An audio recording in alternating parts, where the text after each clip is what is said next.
You just divide the distance by the time and... Kevin? Is that you? I'm too bummed out to go to period 4 physics. You guys, go on without me.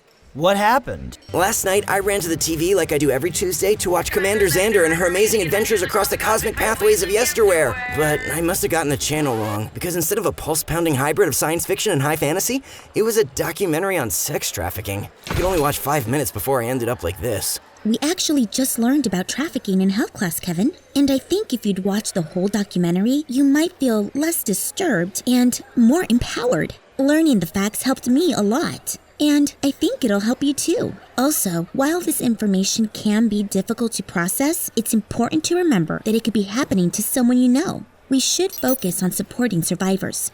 To be honest, I don't really even understand what trafficking is. Basically, sex trafficking happens when one person causes another to take part in sexual behaviors in order to gain something of value, whether it's money, food, or a place to stay, clothing, drugs, a job, or even a ride to school. Anyone could be a trafficker, even someone the victim knows or trusts, like a family member or someone who acts friendly or romantic.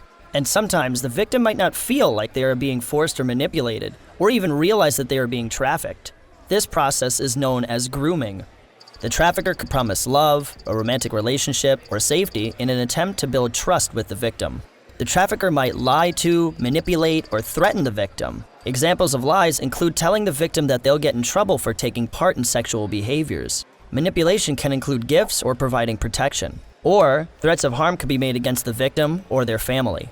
No matter what the situation, the most important things to remember are that sex trafficking is always illegal.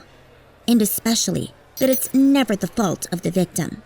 But something like that could never happen here, right? Actually, it's more common than you think, and anyone can be trafficked. It happens to people of all genders, races, ethnicities, sexual orientations, and age groups, from big cities to suburbs, in the United States and across the world. It does a lot of damage to whoever it happens to, even after the trafficking stops. Is there anything I can do about it? The first thing is to know what adults you can trust to talk to if you think someone you know might put you or other people in a dangerous situation. And to help others, you can keep an eye out for signs that something might be wrong, like injuries that don't make sense, being gone from school a lot, keeping to themselves, or seeming more tired than usual.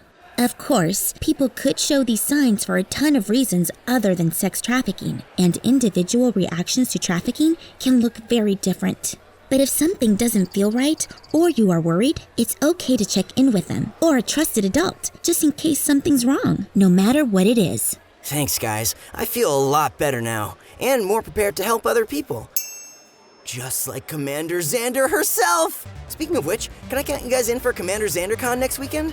We can cosplay as the entire bridge crew, and go to the Yesterwear geography panel, and get pizza in the food court, and try to find an original copy of the Series 1 SS Yesterbolt with pop-off starboard engines, and... To learn more about sex trafficking or get help, talk to a trusted adult. You can also contact the National Human Trafficking Hotline at 1-888-373-7888. Text help or info to 233-733 or visit humantraffickinghotline.org.